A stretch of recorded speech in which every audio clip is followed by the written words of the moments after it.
If you are a working mom or dad and you're in need of a business lawyer or a trademark lawyer, you need to get on the phone for a trademark lawyer consultation, then please make no apologies for screaming kids in the background. Hey everyone, my name is Marcella Dominguez, and if you're new here, make sure you hit subscribe and you hit the thumbs up button so that you can be notified of when I release more videos just like this one. If you're a working mom or dad, I understand how it goes.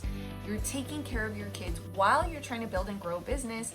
And listen, you have to juggle lots of things that lots of other people might not have to.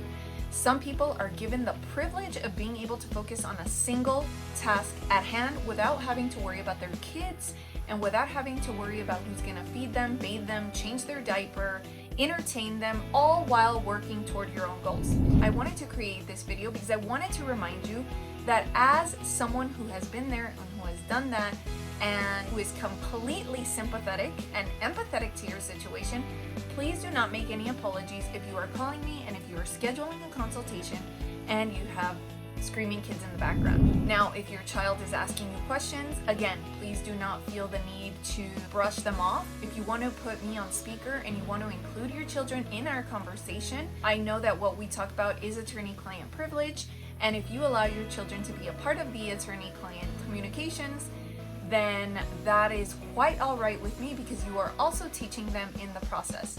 And just a reminder, not only are you a good parent for doing all the right things and the things you're supposed to and much more, but you're also an amazing educator for bringing your children in along for the journey of teaching them about how to grow a business and what talking to a lawyer is like.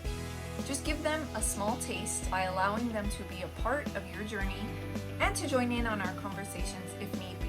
So if you're a working mom or dad, please take this message to heart.